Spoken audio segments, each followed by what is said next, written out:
All right. The time Mike Tyson blew $600 million. How you do that? We're about to find out.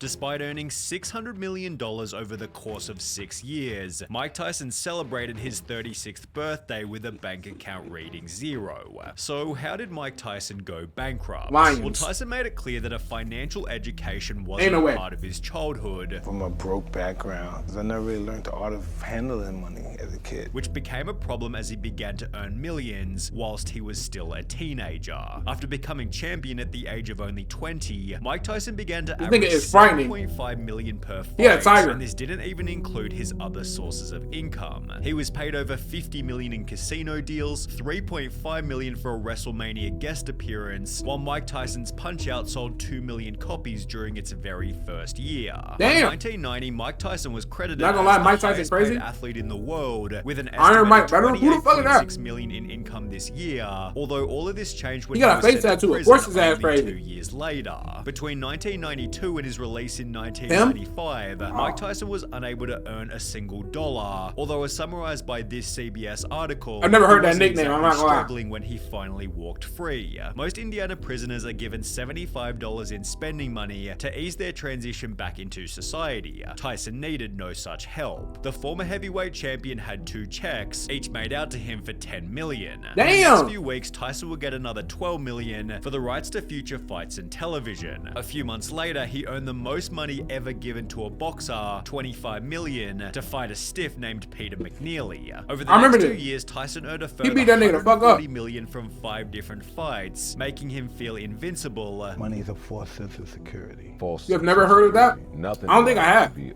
feel invincible with money. Sure. You feel like you can't even die. Let me look it up real quick. With the bitterness from his time spent in prison, caused Tyson to begin spending everything. For me being poor, never having anything, for me being bitter, angry for being in prison, it stems from a lot of things. Firstly, there were the cars. According to CBS, Tyson reportedly bought 110 cars either for himself or as gifts, one of which being a $320,000.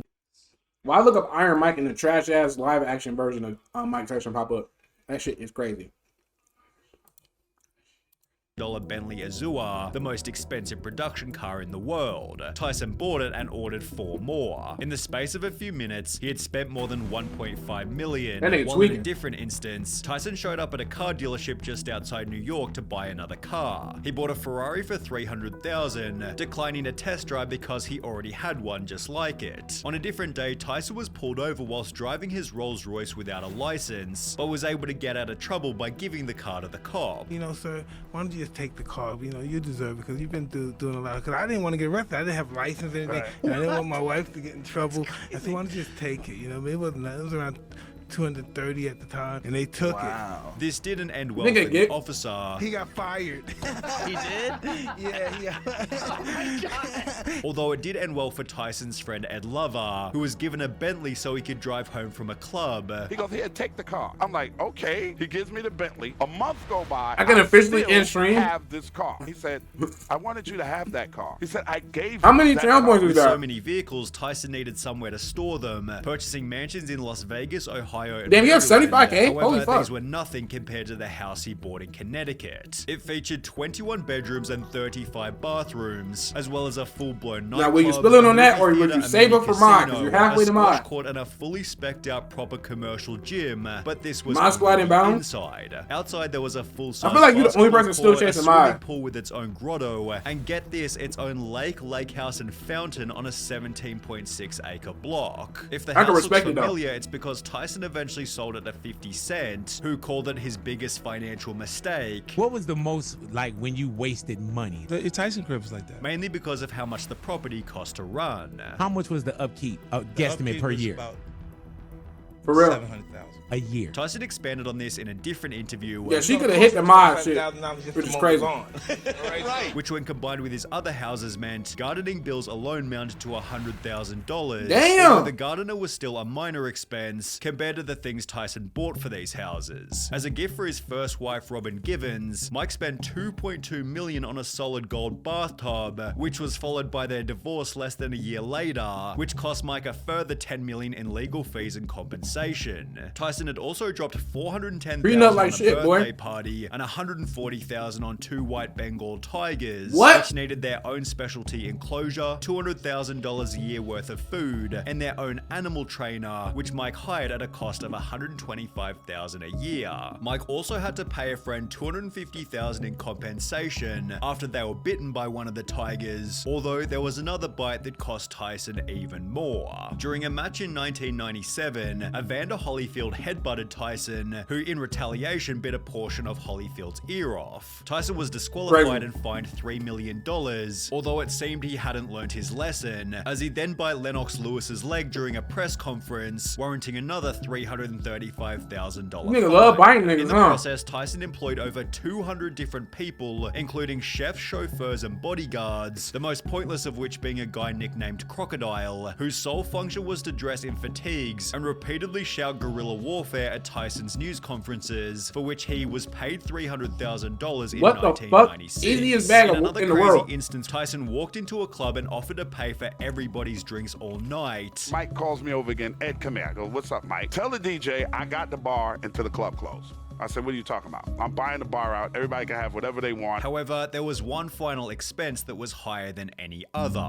Do you regret anything? Yeah, and I didn't pay taxes really at the time. That'll get you, yeah. It was revealed in 2003 that Tyson owed $13.4 million to the IRS, $117,000 to 5 different states, as well as $4 million to British tax authorities, and things only got worse from here. Turns out most of Mike's luxury purchases were being made on credit, and as a result, he also owed $27 million to various different businesses, including $600,000 to a legal company, $500,000 to his finance manager, and $800,000 to a former trainer, all of which were stacked on top of a second divorce. Tyson owes money to at least 246 creditors, including the Internal Revenue Service, the Screen Actors Guild, and I ain't never dozens seen of a nigga doctors, lose so much lawyers, money. and What the accountants. fuck? Tyson owes his ex-wife Monica Turner almost $9 million from their divorce, and he hasn't paid $19.4 million in taxes to the IRS, Great Britain, and 5 How's this nigga not in states, jail? which was an extra large problem as Tyson was down to his last $1,250 in cash. Tyson, 38, said all of his houses have been sold or seized, and he owns only one car, albeit a white Hummer SUV, newly purchased and apparently not yet paid for. According to bank records Tyson's attorney submitted to the US bankruptcy court, Tyson earned $38 during January. His living expenses during that month were more than $407,000. Damn. Tyson was completely and utterly screwed. However, he devised a plan to get himself out of trouble. Tyson's reorganization plan is ambitious. He hopes to earn at least $19.5 million from boxing over the next 3 years to help satisfy his creditors, although this isn't what would happen. In fact, he'd lose both of his next 2 professional fights before retiring from boxing and filing for bankruptcy. At the time of the state, my whole life has been a waste. I've been a failure.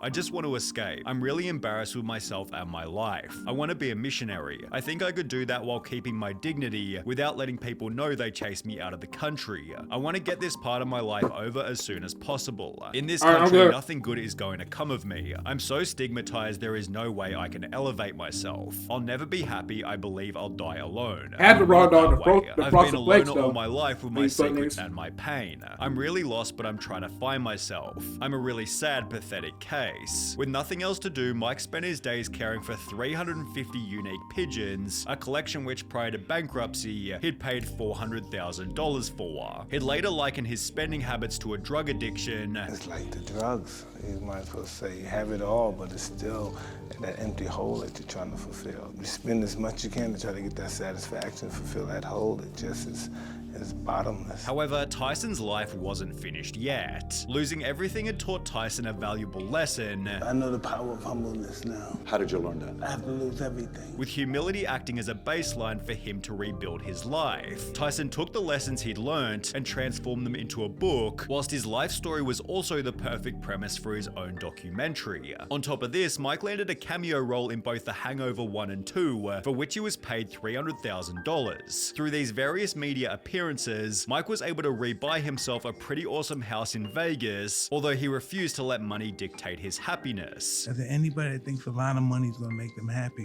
They never had a lot of money. Because it don't make you happy. Yeah, oh no, it's going to make you miserable. It can make you hate yourself. Since then, Mike has launched his own extremely successful podcast called Hotboxin' and built a net worth of $10 million. Damn.